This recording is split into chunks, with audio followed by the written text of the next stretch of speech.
శ్రీమాత్రే నమ. జయ గురు దత్తాత్రేయ నమ. ఈ వీడియోలో మనం మార్చి 29వ తారీఖున ఏర్పడబోతున్నటువంటి 6 గ్రహాల కలయిక మీనరాశిలో ఏర్పడడం వల్ల మరి వాటి యొక్క ప్రభావం వివిధ రాశుల మీద ఏ విధంగా ఉండబోతుంది అని పరిశీలించే ప్రయత్నంలో ముందుగా మేషరాశి వారికి ఈ షష్టగ్రహ కూటమి యొక్క ప్రభావం మిగతా వారితో పోల్చుకున్నప్పుడు అది చాలా ఎక్కువగా ఉండే అవకాశం ఉన్నది. ఏదైనా ఒక గ్రహం 12వ స్థానంలోకి మారినప్పుడు దాని యొక్క ప్రభావం ఎక్కువగా ఖర్చు అంటే ధన నష్టం, లాసు, సెపరేషను, ఇలాగా ఏదైనా కొద్దిగా వ్యక్తిగతంగా నష్టం కలిగించే ప్రభావాన్ని 12వ స్థానంలో ఉండే గ్రహాలు ఇస్తుంటాయి. అలాగే ఖర్చును కూడా ఇస్తుంటాయి. ఒక పెద్ద మొత్తంలో ధనం ఖర్చు పెట్టాలన్నా, ఒక వివాహం చేయాలన్నా, పిల్లల్ని చదివించాలన్నా, అలాగే సొంత గృహం నిర్మించుకోవాలన్నా ఈ వ్యయ స్థానంలో గ్రహాలు తప్పనిసరిగా వచ్చినప్పుడు మాత్రమే మనీ అవుట్ గోయింగ్గా వెళ్ళి కంఫర్ట్స్, స్థిరాస్తులు రావడం జరుగుతూ ఉంటుంది. మరి ఈ ప్రయత్నంలో మరి ఈ శని యొక్క ప్రభావం ఈ రాశి వారి మీద అంటే మేషరాశి వారి మీద ఈ 29 మార్చితో వీళ్ళకి 7.5 సంవత్సరాల ఏలినాటి శని ప్రారంభం అవుతుంది. సో అది కామన్గా ముందుగా వీళ్ళు ఫైనాన్స్గా ఎక్కువ ఇన్వెస్ట్మెంట్ చేయడం వల్ల అంటే ఏదైనా ఇల్లు కానీ స్థిరాస్తి కానీ కొనడం అది జరుగుతూ ఉంటుంది. ఈ సమయంలో జాతకుడు తన యొక్క ధనాన్ని మొత్తం ఖర్చు చేయడం జరుగుతూ ఉంటుంది. అందుకని ముందుగానే జాతకుడు ఏదైనా ఒక స్థిరాస్తి కొనుక్కుంటే మంచిది తప్ప ఈ సమయంలో ఏదైనా వ్యాపారం చేయడం కానీ, ఎవరికన్నా అప్పు రుణంగా ఇవ్వడం కానీ, లేదంటే షేర్ మార్కెట్లో ఇలాంటి వాటిలో ఇన్వెస్ట్ చేస్తే నష్టపోయే అవకాశం ఉంది. కాబట్టి స్థిరాస్తి కొనుక్కునే ప్రయత్నం అన్నది ఈ సమయంలో చేస్తే ఖచ్చితంగా అది జరుగుతుంది. అయితే మిగతా గ్రహాలతో కలియడం వల్ల అంటే ముఖ్యంగా మరి మార్చి 29 నుంచి మే 18వ తారీఖు వరకు రాహుగ్రహంతో కలిసి ఈ శని భగవానుడు సంచరించడం జరుగుతూ ఉంటుంది. రాహు సాధారణంగా శనితో కలిసినప్పుడు పెద్ద పెద్ద ఇండస్ట్రీస్లోనూ, అలాగే సినిమా పరిశ్రమ, సినిమా ఇండస్ట్రీలోనూ ఇన్వెస్ట్ చేయడానికి అవకాశం రావడం జరుగుతుంటుంది. అదే సాఫ్ట్వేర్ రంగంలో ఇన్వెస్ట్ చేయాలన్నా, సాఫ్ట్వేర్ ఉద్యోగంలో విదేశంలో ప్రయత్నం చేసి అందులో ఎంటర్ అవ్వాలన్నా, లేదంటే ఒక టెక్నీషియన్గా తన యొక్క సామర్థ్యాన్ని నిరూపించుకొని ఏదన్నా ఒక మంచి అవకాశం రావాలన్నా ఈ శని రాహులు వ్యయ స్థానంలో ఉండడం వలన సాధ్యమైనంత వరకు అటు సినిమా పరిశ్రమ వారికి, సాఫ్ట్వేర్ రంగం వారికి, ఫైనాన్స్ అండ్ ఆటోమొబైల్ రంగంలో వారికి మంచి అవకాశాలు రావడం జరుగుతుంటుంది. మరి ఆ రంగాల్లో అవకాశాల కోసం ప్రయత్నం చేస్తే 100% వీరికి అవకాశం వచ్చే అవకాశం ఉన్నది. ఇంకా మిగతా గ్రహాలంటే కామన్గా ఈ ఎక్కువ రోజులు ఉండే గ్రహాలు అయితే ఈ రాహు, శని అవుతారు. ఇంకా బుధ, శుక్ర, రవి ఈ 3 గ్రహాలు 12వ స్థానంలో ఉండడం వల్ల ఎవరైతే ఉన్నత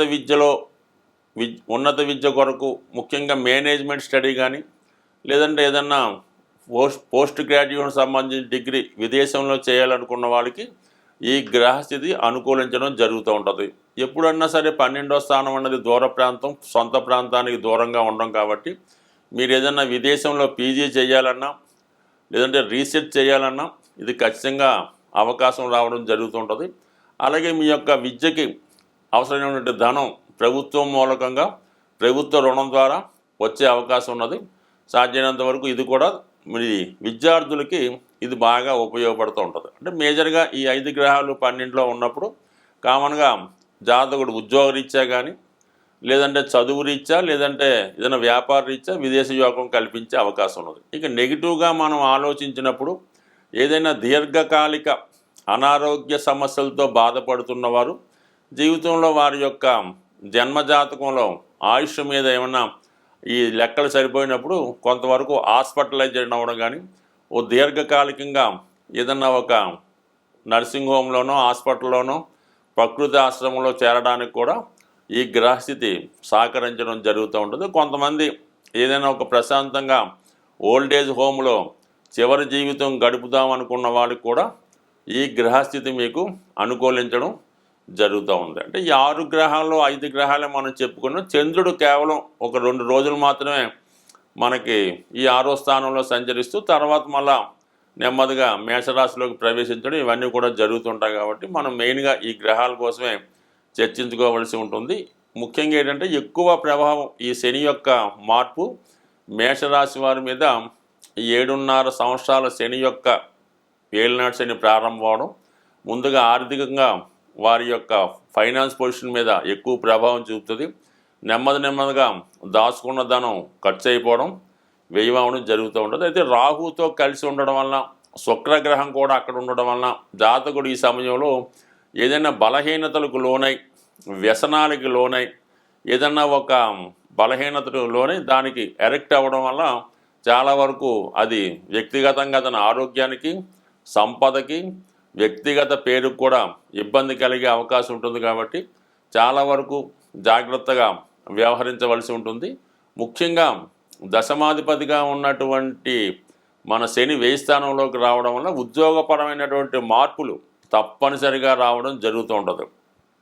ఏదైనా ఉన్న ఉద్యోగం విడిచిపెట్టి వేరే ఉద్యోగం వెళ్ళడానికి ఈ గ్రహస్థితి అనుకూలిస్తుంది. అలాగే ఏంటంటే ముఖ్యంగా మరి జాతకుడు ఏదైనా కొత్తగా వ్యాపారం పెడదాం అనుకుంటే మాత్రం చాలా జాగ్రత్తగా నిర్ణయించుకొని కొత్త వ్యాపారం స్టార్ట్ చేయాలి తప్ప, ఉన్న వ్యాపారం అయితే పర్వాలేదు, కొంత పెట్టుబడి పెట్టినా దాన్ని కంటిన్యూ చేసుకోవచ్చు.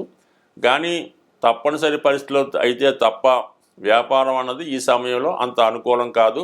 చాలామంది ఈ సమయంలో ఉన్న వ్యాపారాన్ని తీసివేసి కొత్తగా ఉద్యోగానికి వెళ్ళడం కానీ, లేదంటే వేరే ప్రాంతానికి మైగ్రేట్ అయి అక్కడ ఉద్యోగం చేసుకోవడానికి ఈ గ్రహస్థితి అనుకూలించే అవకాశం ఉన్నది. ఇక సప్తమ, అష్టమ, తృతీయ ఈ గ్రహాలన్నీ వ్యయంలో ఉండడం వల్ల ఏంటంటే సొంత నిర్ణయాల వల్ల, సెల్ఫ్ మిస్టేక్స్ వల్ల, భార్య లేదా భర్త వల్ల, అన్నదమ్ముల వల్ల నష్టపోయే అవకాశం ఉంది. కాబట్టి సాధ్యమైనంత వరకు జాగ్రత్త వహించడం మంచిది. తప్పనిసరి పరిస్థితుల్లో పిల్లల యొక్క విద్య కొరకు ఎక్కువ ధనాన్ని వెచ్చించవలసి ఉంటుంది.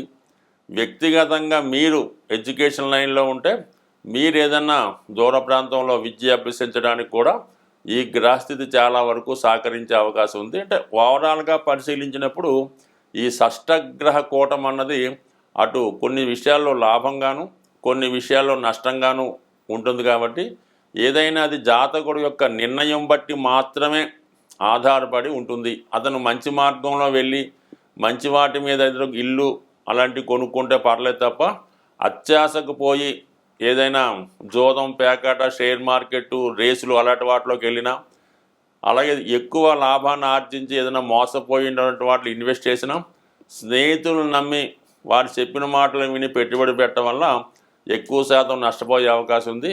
ఏదేమైనా జాతకుడు యొక్క నిర్ణయాన్ని బట్టి, అతని ఆలోచనను బట్టి ఏ గ్రహం అన్నా ఏ భావంలోకి వచ్చినా ఉంటుంది. కానీ ఇక్కడికి గ్రహం వచ్చినంత మాత్రాన నష్టం జరిగిపోద్దని, అక్కడ గ్రహం ఉన్నంత మాత్రం లాభం అన్నది మాత్రం జీవితంలో ఖచ్చితంగా ఉండదు.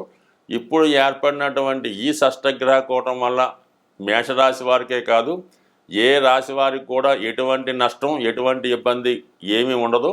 కేవలం వారి యొక్క స్వచర్యల వల్ల, వారి నిర్ణయాల వల్ల మంచి చెడు ఆధారపడి ఉంటుంది. స్వస్తి.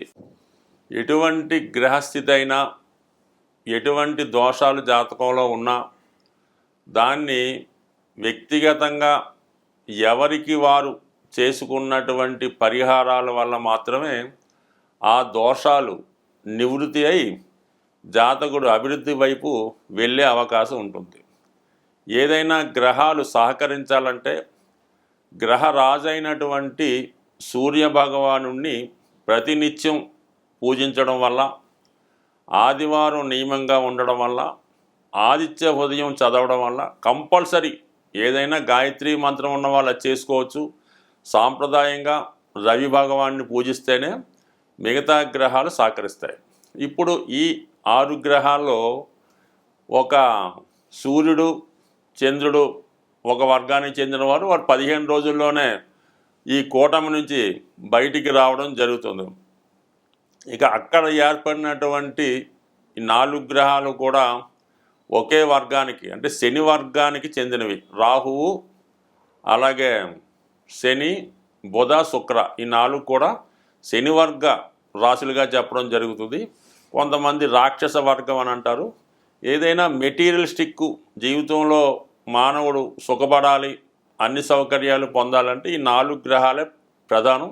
అదృష్టవశాత్తు ఈ 4 గ్రహాలు ఒకే వర్గానికి చెందడం వల్ల మీరు కంపల్సరీగా శని భగవానుని అనుగ్రహం కోసం శివుణ్ణి ఆరాధించడం వల్ల, రాహు యొక్క ప్రభావం కొరకు అమ్మవారిని పూజించడం వల్ల, మరి శుక్రుడు యొక్క ఇంపార్టెంట్ శుక్రబలం ఉంటే అన్ని సౌకర్యాలు లభిస్తాయి కాబట్టి లక్ష్మీ అమ్మవారిని లక్ష్మీ స్తోత్రం ద్వారా, అలాగే చివరిగా బుధుడు చిన్న గ్రహం అయినప్పటికీ కూడా విష్ణుమూర్తిని పూజించడం వల్ల ఈ గ్రహాలు మీకు అనుకూలంగా మారడం జరుగుతుంది.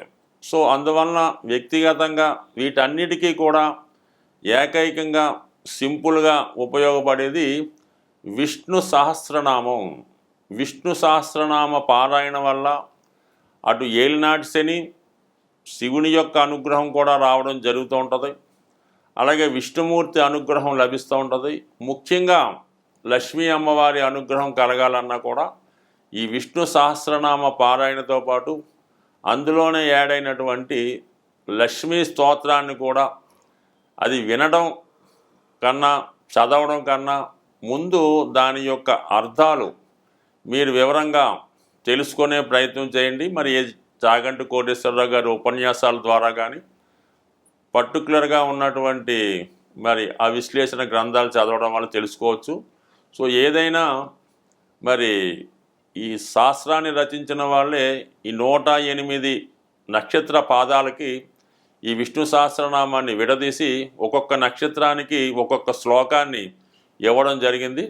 అంత విపరీతమైనటువంటి విష్ణు సహస్రనామం చెప్పే నాలెడ్జ్ అయితే మనకి లేదు. కానీ సింపుల్గా మీరు ఏదైనా గార్గయ్య గారి పంచాంగంలో ఏ నక్షత్రం వారు విష్ణు సహస్రనామంలో ఏ శ్లోకాన్ని చదవాలి అన్న విశేషాన్ని వారు కూడా తెలియజేయడం జరిగింది. కాబట్టి మీ నక్షత్రాన్ని అనుసరించి కనీసం ఆ 4 చరణాలన్నా విష్ణు సహస్రనామాన్ని పారాయణ చేస్తూ లక్ష్మీ స్తోత్రానికి మళ్ళీ దానికి మినహాయింపులు ఉండవు. అది కంప్లీట్గా పూర్తిగా చదివితేనే అన్ని రకాల ఫలితాలు మీకు రావడం జరుగుతాయి తప్ప ఇందులో భక్తి విశ్వాసం అయితే ఏంటంటే మరి మా అబ్బాయి చదవడండి, మా అమ్మాయి చదవదండి, దాని బదులు మేము చదువుతామండి, పనిచేస్తుందంటే మాత్రం ఖచ్చితంగా పనిచేయదు.